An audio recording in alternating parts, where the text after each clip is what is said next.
Hello and welcome to life after board examinations 2020। आज की class थोड़ी खास है। ये खास है उन बच्चों के लिए जिन्होंने अभी अभी 10th क्लास या फिर 12th क्लास का एग्जाम दिया है। अब क्या है इन दोनों क्लासेस में अंतर, क्यों बोर्ड्स का इतना महत्व है हमारे करियर को लेकर के, हम कोई भी स्ट्रीम चुनते हैं उसके लिए बोर्ड्स कितने इंपॉर्टेंट हैं, क्या इंपॉर्टेंस हमारे रिजल्ट का है, क्या इंपॉर्टेंस हमारे कॉन्सेप्ट्स का है जो हमने अभी तक स्कूल में जो भी हमने अभी तक देखा है उन सब रिजल्ट्स का क्या अल्टीमेटली वो किस जगह पर पहुंचने वाले हैं। हम लोग आज इस बारे में बात करेंगे, इसलिए आप लोग इस सेशन को पूरा देखिए। पूरा देखेंगे आपकी लाइफ में कुछ तो ऐसा नया होने जा रहा है जो इस सेशन के माध्यम से मैं करना चाहता हूं। मैं एक आप लोगों को एक ऐसी पद्धति, एक ऐसा स्कीम दिखाना चाहता हूं, ऐसा कंट्रोल दिखाना चाहता हूं, ऐसा नियम बनाना चाहता हूं कि जिस तरीके से जो हमारा रिजल्ट आने वाला है सबको पता है। एक तरीके से देखा जाए तो एवरीबॉडी नोज कि उसके कितने मार्क्स आने वाले हैं, कौन कितने पानी में है और कौन कितना आगे की तरफ बढ़ रहा है। एवरीबॉडी नोज जिस बच्चे के 60% नंबर आने वाले हैं उसको रहता है, क्योंकि वो कंफ्यूज ज्यादा मुझे लगता है। क्यों? क्योंकि नॉलेज बेस अगर है तब तो 60% आ गए, लेकिन एप्लीकेशन हम नहीं कर पाए हैं। क्यों? क्योंकि हमने रटा है, हर चीज को हमने रटने के अंदाज से पढ़ी है। किसी चीज को समझने में अगर दिक्कत होती है तो लोग उसको रट डालते हैं। यार ठीक है, चलो ये आपको मोमेंटरीली आपको मार्क्स दिला सकता है, बट जब हम लोग एक बड़े गेम के बारे में बात करते हैं, जो गेम मैं आज आप लोगों के सामने एक्सप्लेन करना चाहता हूं कि किस तरीके से हम लोग क्लास 10 में पहुंचते हैं, पहला बोर्ड्स का एग्जाम देते हैं, फिर क्लास 12 में पहुंचते हैं, फिर हम अपनी अपनी यूनिवर्सिटीज के बारे में सोचते हैं, तरह तरह के एंट्रेंसेस एग्जाम्स देते हैं, तरह तरह के काम करते हैं। बट हम लोग अक्सर करते क्या है, या तो हम अपने मम्मी पापा की सुन लेते हैं, हमारा करियर हमारे मम्मी पापा पहले से सेट करके रख देते हैं।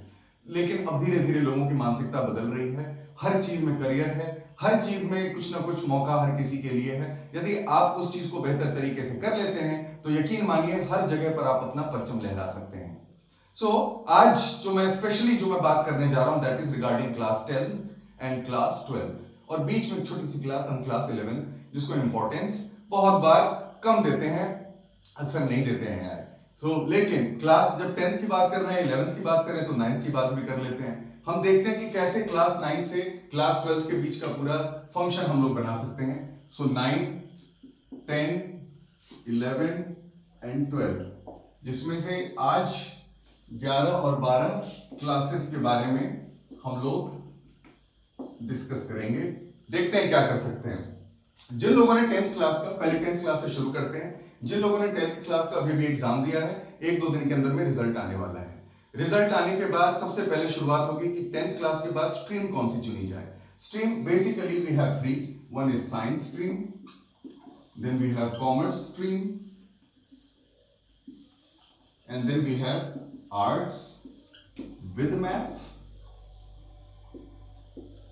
and arts without maths। अब क्या है, जब भी हमसे कोई पूछता है कि भैया तुम बड़े होकर के क्या बनना चाहते हो, मेरे से पूछते थे कि भैया तुम बड़े होकर क्या बनोगे, ये सवाल सबसे पहली बार मुझको याद है मैंने 5वीं क्लास में सुना था अपने आप से। क्या हुआ था कि कोई एक स्कूल का कंपटीशन हुआ था, उस कंपटीशन में बंदा थोड़े बहुत नंबर लेकर के आ गया, थोड़े बहुत शाबाशी मिली, लोगों ने पूछना शुरू कर दिया भैया क्या करोगे, क्या बड़े होकर के क्या बनोगे। अब मैं क्या बोलूं, मुझे समझ में नहीं आया। मैंने बोला मैं बड़ा होकर के आइसक्रीम बेचने वाला बनना चाहता हूँ।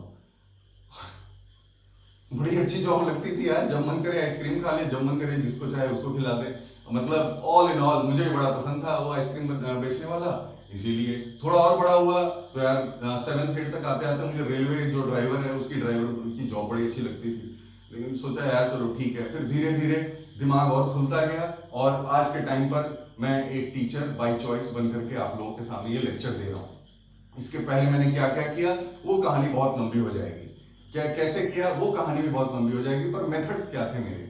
एक बार मुझे झटका लगा क्लास 10th में, मेरे उतने अच्छे नंबर नहीं आया, कोई बताने वाला भी नहीं था, कौन बताता। तब मेरे टाइम पर ऐसी सुविधाएं थोड़ी थी। और मेरे ऐसा बच्चा जो कि क्लास में बिल्कुल एवरेज हो, इसको कुछ ना आता जाता हो, वो बंदा खराब नंबर लेकर के आया। उतने खराब ही नहीं थे, yes I scored 62% in my class 10th exams. लेकिन ये 62% जो नंबर आए इसके बाद मैंने बहुत सोचा, मेरे मन में झटका लगा यार ये कैसी पावती मुझको मिली है, पर्चा मिला है जिसपे मेरा मतलब सब लोग मुझे इसके हिसाब से जज कर रहे हैं।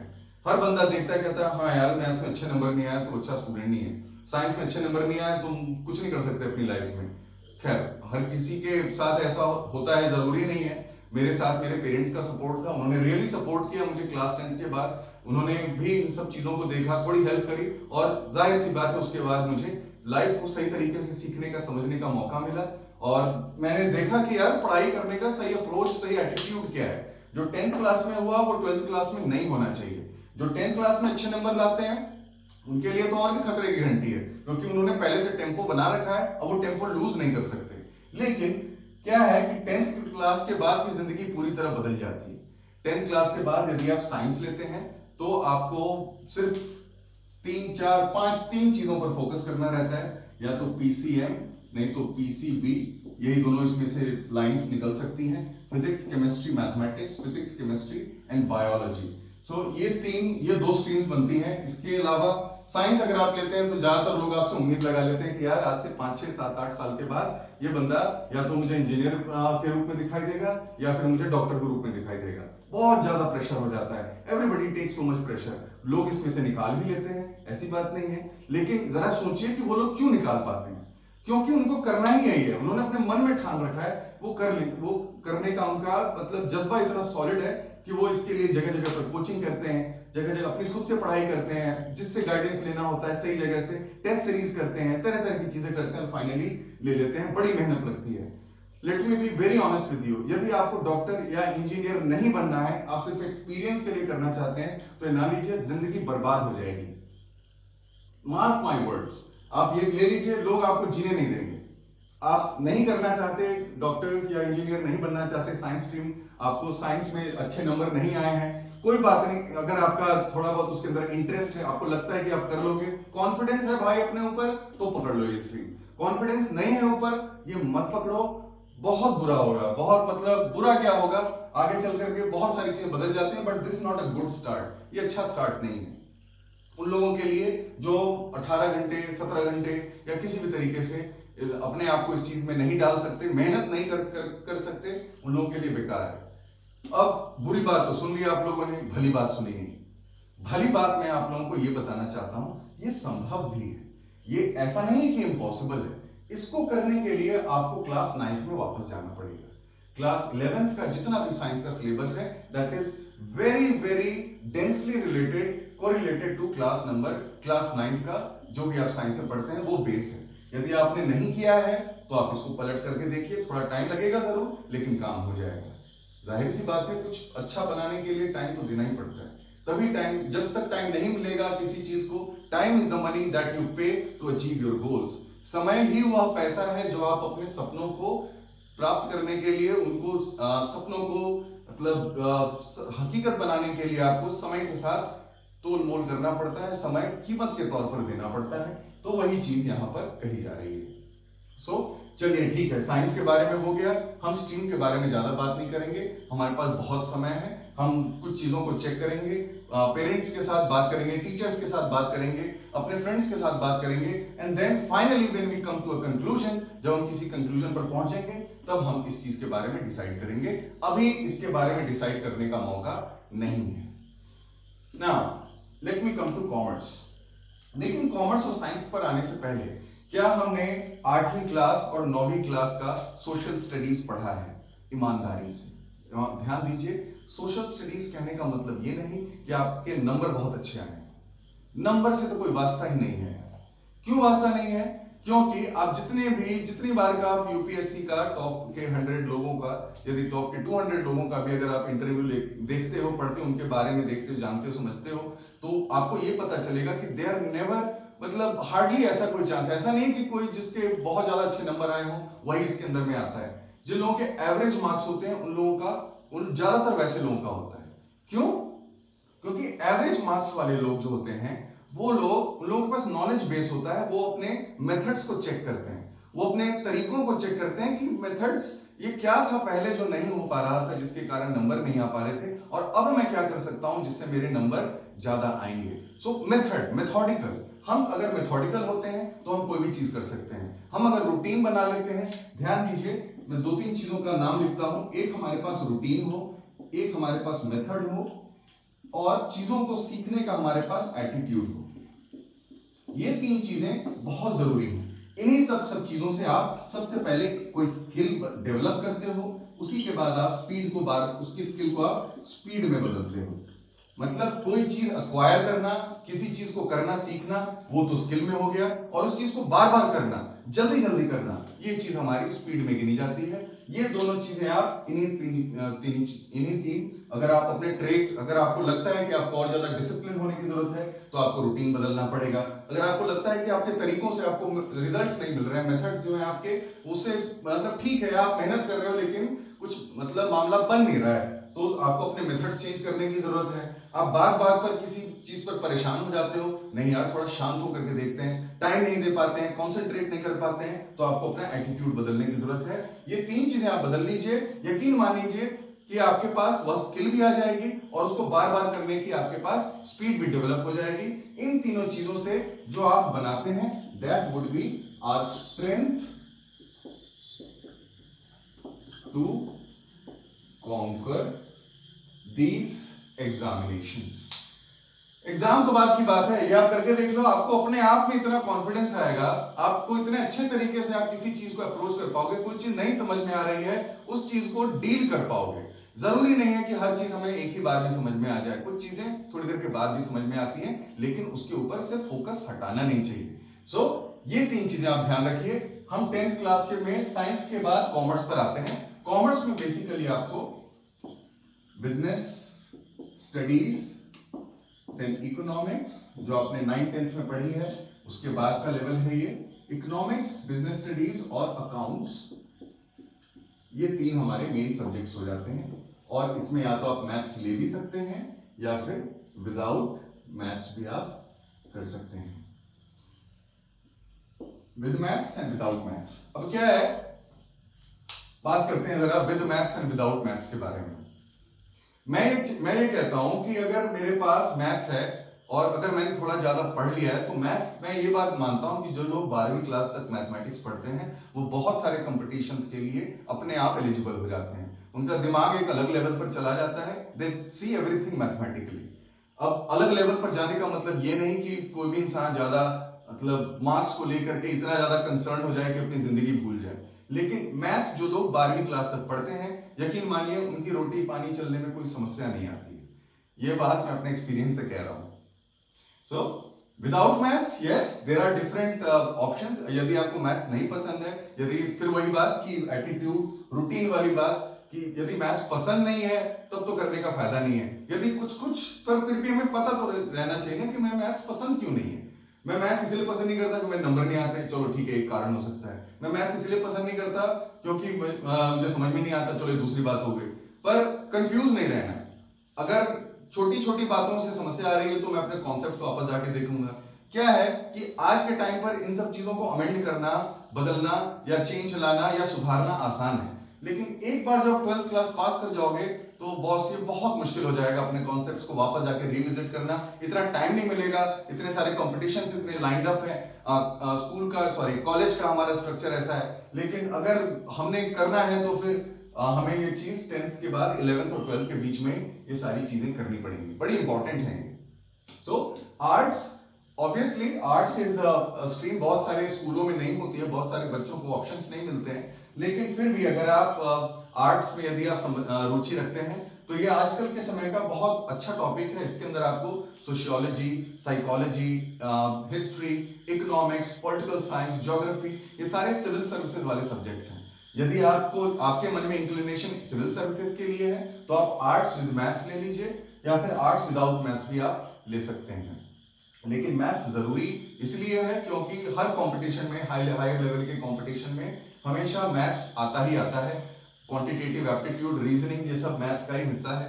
यदि आप ये कर लेते हैं, स्टैटिस्टिक्स बहुत इंपॉर्टेंट है, सो ये आपके लिए बहुत ज्यादा आसान हो जाएगा। आपने स्ट्रीम चुन लिया है, अब 2 साल आपको इसके साथ लगे रहना है। ऐसा ना करिए कि बीच में आकर के गड़बड़ हो जाए, फिर सारे की धरे पर पानी फिर जाएगा। कॉन्सेप्ट्स को शुरू से ध्यान में रखिए। आजकल तो YouTube का जमाना है, मैं भी आप लोगों के साथ इसी तरीके से कम्युनिकेट कर पा रहा हूँ। YouTube का जमाना है, there are n number of platform जहां पर आप इस तरीके की इसके लिए भी पढ़ाई कर सकते हैं, इसके लिए पढ़ाई कर सकते हैं। हर जगह पर इतनी ज्यादा अपॉर्चुनिटीज हैं इतना ज्यादा फोकस हो गया है लोगों का इन सब चीजों के प्रति कि लोग कहीं से भी ढूंढ करके इन सब चीजों के लिए ले आते हैं। एक बात हमारी बहुत ध्यान से सुनिएगा, ये जो एज है ये एज है डिजिटलाइजेशन का। यहां पर हर चीज डिजिटल है। आपके मन में जितनी श्रद्धा होगी, आप जितनी श्रद्धा से आप यहाँ पर काम करिएगा, अपने काम को ध्यान में रख करके, अपने गोल्स को हमेशा सामने रख करके यदि आप मेहनत करिएगा तो उतना ही आपको ज्ञान मिलेगा। जितना आप सीखना चाहेंगे उतना ही आप सीख सकेंगे। यदि आपके मन में प्रेम है इन सब चीजों के लिए तो आप यह काम कर लेंगे। यदि आपके मन में अपने सुंदर से अच्छे से करियर को लेकर के एक ऐसा करियर जो आप अपने लिए चाहते हैं कि मैं जब वहां पर पहुंचूं तो लोग मुझे मेरी बड़ी तारीफ करें, लोग मुझे बहुत अच्छा बोले, तो इसके लिए आपको भाई मेहनत तो करनी पड़ेगी, बिना उसके संभव ना हो पाएगा। सो ये तो अब बात हो गई हमारी क्लास 10 की। क्लास 12 यस, जिन लोगों ने साइंस से लिया है आई एम श्योर वो लोग तरह तरह के कॉम्पिटिटिव एग्जाम्स के लिए अपना फॉर्म भी भर चुके होंगे। एग्जाम का कुछ दिनों के अंदर में रिजल्ट, एग्जामिनेशन डेट्स भी आने वाली हैं आईआईटी के लिए, मींस फाउंडेशन के लिए, उसके बाद एनईटी के लिए, तरह तरह के जहां जहां पर ऑल इंडिया लेवल पर, स्टेट लेवल पर कुछ यूनिवर्सिटीज अपना खुद से भी पब्लिश करती रहती हैं, खुद के एग्जाम्स लेती हैं, इंडिपेंडेंट एग्जाम्स लेती हैं। उन सब के लिए लोग तैयारी कर चुके होंगे। सो आप लोगों को good luck, all the best, अच्छे से एग्जाम दीजिए। अगर एक बार में नहीं होता है, एक बार में होता है, वेरी गुड यार, मेरी तरफ से बधाइयां, क्या बात है, शानदार काम किया है आपने, आप वाकई काबिले तारीफ हैं। सो आपके माँ बाप को मेरी तरफ से बधाई, जिनकी मेहनत का नतीजा आप में दिखता है और आपने यह काम कर दिखाया। लेकिन अगर आप एक बार में नहीं कर पाते हैं तो मेरी तरफ से आपको मैं इतना कहना चाहूंगा कि हताश ना हो, निराश बिल्कुल भी ना हो। अपने मेथड्स को चेक करिए, अपने एटीट्यूड को चेक करिए, रूटीन को एक बार फिर दोबारा से फॉर्मुलेट करिए, टारगेट को सामने में रख करके छोटे छोटे हिस्सों में उसको काट लीजिए और काट लेने के बाद हर दिन, अब मेरी बात बहुत ध्यान से समझिएगा, मैं जिस तरीके से चाहता हूं कि आज के बच्चे जिस तरीके से पढ़ाई करें या जिस तरीके से अपने कॉन्सेप्ट्स को क्लियर करें, वो बड़ा सिंपल है। आज के दिन मैंने एक चीज पर काम किया और मैं एक लेवल पर पहुंचा, वह मेरा कल के दिन के लिए 0 है। आज के दिन को मैंने 0 से शुरू किया था, मैं 1 पर ले आया, कल के दिन वह जो 1 है वह मेरा 0 है। ये बात मान करके चलिए, यकीन मानिए, आपको कोई रोक नहीं सकता है। कहते हैं कि बड़े बड़े लोग जगह जगह पर जाकर के अपना नाम का परचम फहराते हैं, अपनी बहुत सारी सुर्खियां बटोरते हैं, बहुत उन्हें तारीफें मिलती हैं, लेकिन वे सब लोग एक इसी लेवल से शुरू करते हैं। एक दिन में यह सब नहीं होता, लेकिन एक दिन जरूर होता है। So that's about science stream. For commerce yes definitely you got lot of options. जितने ऑप्शंस आज के समय में कॉमर्स स्ट्रीम के लिए हैं, उतने के लिए तो एक क्लास भी छोटी पड़ जाएगी, बट लेकिन कुछ फिर भी कॉमर्स लोग क्यों करते हैं, ताकि वो बिजनेस के अंदाज को समझ सकें, जो डिफरेंट न्यूएंसेस हैं, जरूरी बातें हैं बिजनेस के लिए, उन सबको समझ सकें, इसलिए लोग कॉमर्स ज्यादा प्रेफर करते हैं। लेकिन मैंने क्या देखा है कि लोग कॉमर्स में बिजनेस स्टडीज, इकोनॉमिक्स, अकाउंट्स सब कुछ सही चल रहा है, सारा कुछ सही चल रहा है, लेकिन ये मैथमेटिक्स, विदाउट मैथ जो लोग ले लेते हैं, मुझे पर्सनली उनसे थोड़ा लगता है कि यार इतनी मेहनत कर ही रहे हो, थोड़ा और कर लो, इतना क्या मुश्किल है। लेकिन कॉमर्स वालों के लिए बहुत अच्छी बात ये होती है, इनके पास वैरायटी ऑफ ऑप्शन, जैसे CFA हो गया, मैं लिख देता हूं excuse me, CFA there is chartered accountancy is there, company secretaryship is there, so lot of things are there, न केवल इंडिया में, बल्कि मैं तो मेनली ये 3 चीजें जानता हूँ। ICWAI is another one, so not only in India बल्कि all over the world आप ये फॉलो कर सकते हो, कोई दिक्कत की बात इसमें नहीं होनी चाहिए। बहुत ही समय मांगता है, ये डेडिकेशन मांगता है, और एक गाइडेड, अगर आपके पास एक गाइडेड एटीट्यूड है, अप्रोच है कि मुझे ये करना ही करना है, तो डेफिनेटली आप ये काम कर सकते हैं। So good luck, all the best. आपने भी इसके लिए रखा ही होगा, काफी सारे लोगों ने इसके लिए फॉर्म भी भरे होंगे, और काफी जल्दी इसके एग्जामिनेशंस की डेट्स भी आने वाली हैं। With arts very important, so now me I am personally an arts with math student। अब आपको शायद समझ में आ रहा होगा कि क्यों मैं आर्ट्स विद मैथ्स को इतना फोकस करके बताता हूँ।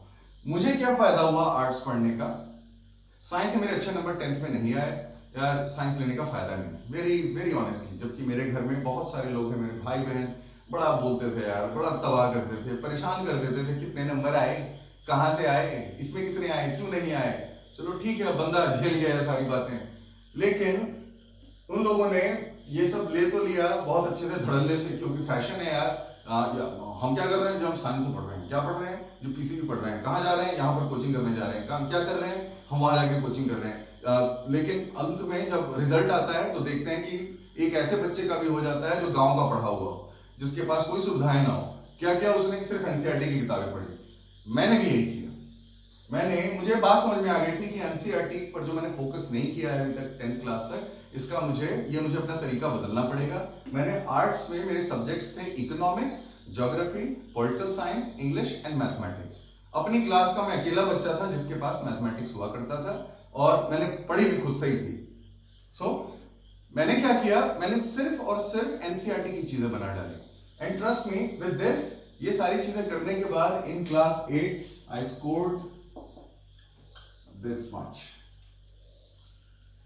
कैसे संभव हुआ यार, ये तो बड़ा ड्रास्टिक अंतर आ गया। यहां पर बंदा 62% पर है और वहां पर जाकर के 95% पर बंदा कैसे अटका हुआ है यार, ये चीज कैसे हो गई। तो सिंपल था, क्योंकि मैंने ये चीजें अपनाई।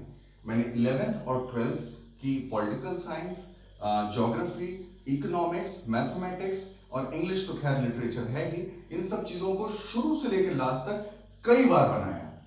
मेरा सिलेबस बेशक कम था, इसके हिसाब से मेरा सिलेबस बेशक कम था, लेकिन आज के डेट में मेरे ये जो दोस्त हैं, जो जिनके बारे में बता रहा हूँ, किसी किसी के खुद के फादर का बिजनेस था, बंदा अपने बिजनेस में लग गया।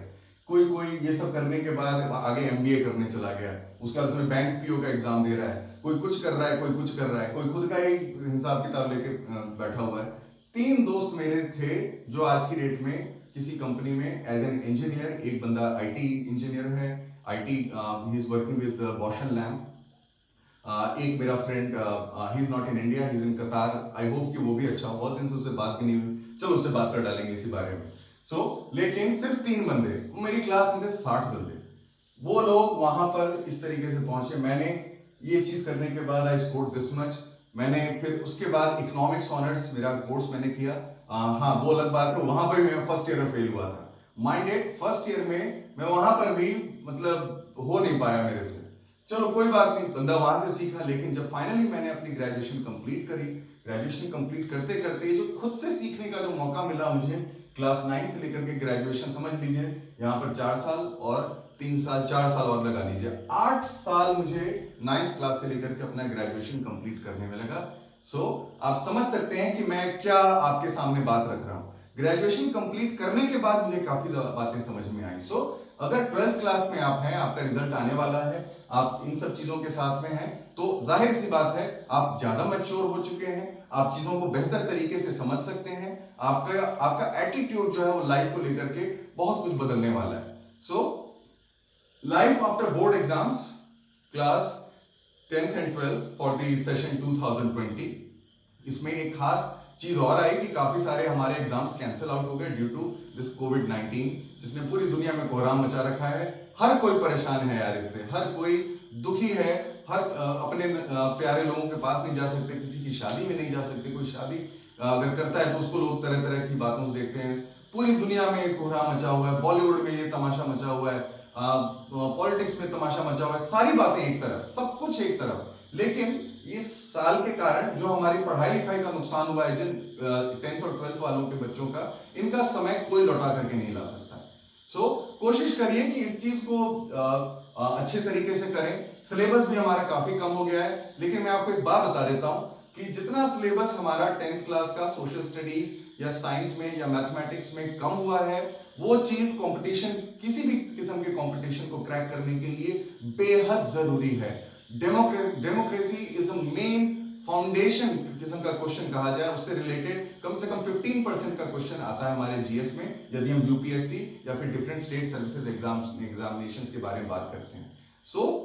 किसी चीज को मिस मत करिए, किसी चीज को छोड़िए नहीं, हर चीज इंपॉर्टेंट है। हमारे पास टाइम भी है और हमारे पास टाइम के साथ साथ और एक एटीट्यूड भी है कि हम इस चीज को कर सकते हैं। आई एम श्योर कि आप सब लोग बेहद मेहनत से अपने इन सपनों को जो आपने सजाए हैं उन्हें पूरा करना चाहते हैं, लेकिन उसके अंदर बस कितना कर लीजिए कि मेरे अनुसार ये कुछ चीजें और कर लीजिए, आपके सपने जरूर पूरे होंगे। आप बिल्कुल पढ़ाई को एक उस मुकाम पर ले जा सकेंगे जहां से आप कह सकते हैं कि आप सक्सेसफुल हो चुके हैं।